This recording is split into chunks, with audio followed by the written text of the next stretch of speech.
Seventh,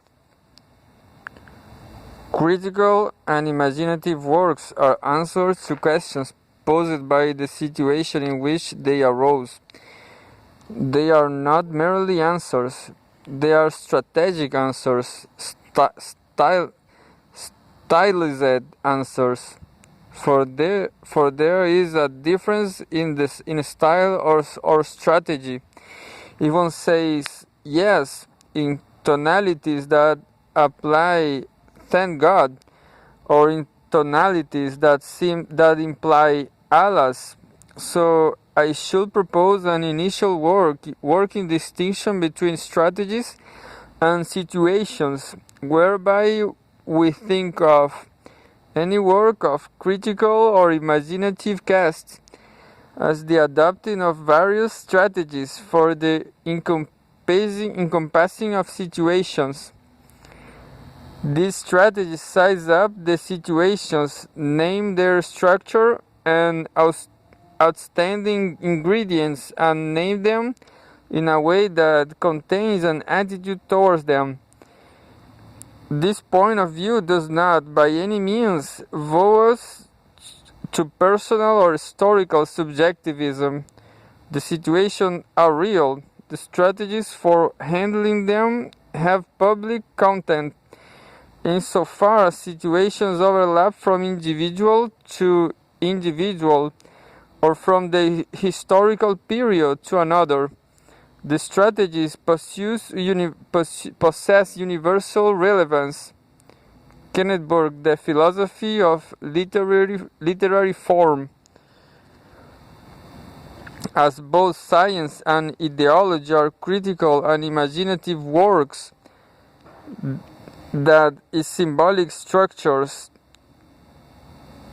and objective formulation both of the marked differences between them and of the nature of their relationship to one another, seems more likely to be achieved by processing from such a concept of stylistic strategies than from a nervous concern with comparative epistemological or axiological status of the two forms of thought. No more than scientific studies of religion ought to begin with unnecessary questions about the legitimacy of the substantive claims of their subject matter.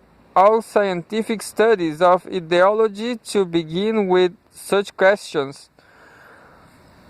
The best way to deal with Manichaeism, as with any true paradox, is to circumvent it by reformulating one's theoretical approach so as to avoid setting off yet once more down the well-worn path of argument that led to it in the first place. The differentiate of science and ideology as cultural systems are to be sought in the source of symbolic strategy for encompassing situations that they respectively represent. Science names the structure of situation in such a way that the attitude contained toward them is one of disinterestedness. Its style is restrained, spare, resolutely analytic. By shunning the semantic devices that most effectively formulate moral sentiment, it seeks to maximize intellectual clarity. But ideology names the structure of situation in such a way that the attitude contained toward them is one of commitment. Its style is ornate, vivid, deliberately suggestive. By objectifying moral sentiment through the same devices that science shuns, it seeks to motivate action. Both are concerned with the definition of a problematic situation and are responses to a felt lack of needed information, but the information needed is quite different, even in cases where the situation is the same.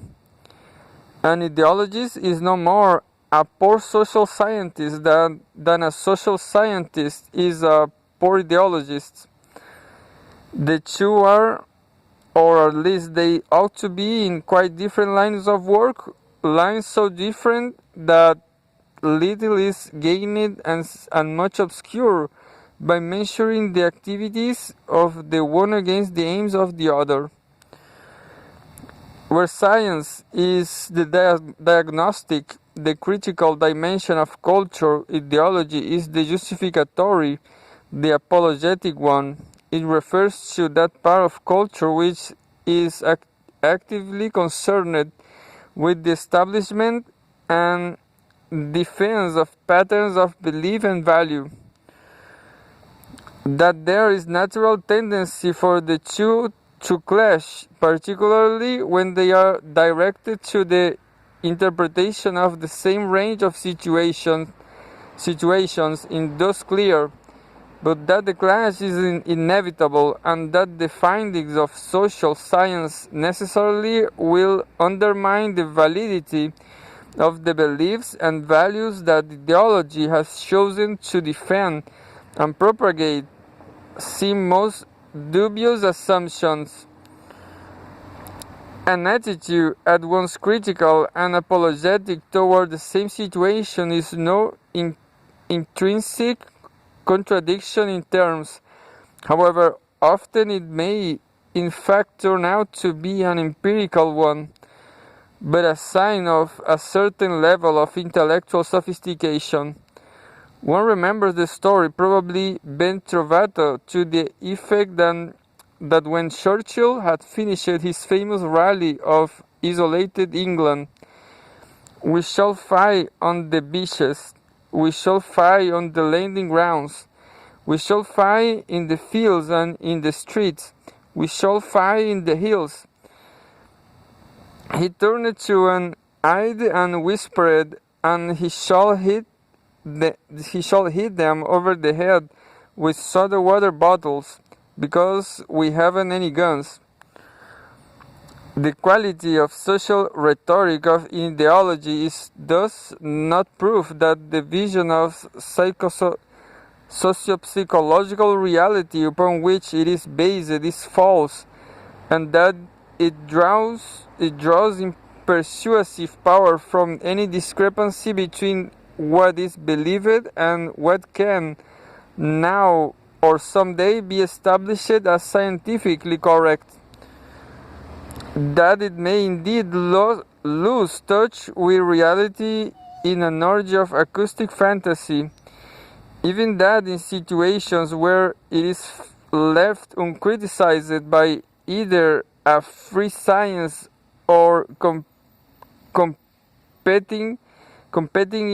competing ideologies well rooted in their general social structure, it has a very strong tendency to do so. Is all too apparent, but however interesting pathologies are for clarifying normal functioning, had however common they may be empirically.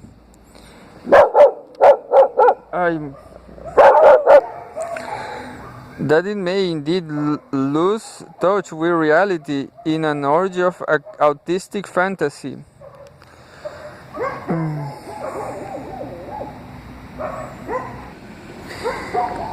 Even that in situations where it is felt uncriticized by either a free science or competing ideologies well rooted in the general social structure, it has a very strong tendency to do so.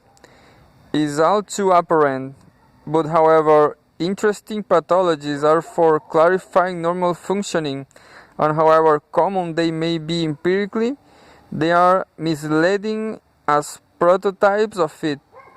Although fortunately it never has to be tested, it seems most likely that the British would have indeed fought on the beaches, landing grounds, streets, and hills with soda water bottles too. If it came to that, for Churchill formulated accurately the mood of his countrymen and formulating it, mobilized it by making it a public possession, a social fact, rather than a set of disconnected, unrealized private emotions. Even morally loathsome ideological expressions may still catch most acutely the mood of a people or a group. Hitler has not distorting the German conscience when he rendered his countrymen demonic self-hatred in the topological figure of the magically corrupting Jew. He has merely objectifying it, transforming a prevalent personal neurosis into a powerful social force. But though science and ideology are different enterprises, they are not unrelated ones. Ideologies do make empirical claims about the condition and direction of society, which it is the business of science, and where scientific knowledge is lacking common sense to assess. The social function of science vis-a-vis ideologies is first to understand them, that they are, how they work, that gives rise to them, and second to criticize them, to force them to come to terms with, but not necessarily to surrender to, reality. The existence of a vital tradition of scientific analysis of social issues is one of the most effective guarantees against ideological extremism, for it provides an incomparably reliable source of positive knowledge for the political imagination to work with and to honor. It is not the only such check. The existence as mentioned of competing ideologies carried by other powerful groups in the society is at least as important as is a liberal political system in which dreams of total power are obvious fantasies, as are stable social conditions in which conventional expectations are not continually frustrated and conventional ideas, not radically incompetent, but committed with a quiet intransigence to a vision of its own. It is perhaps the most indomitable.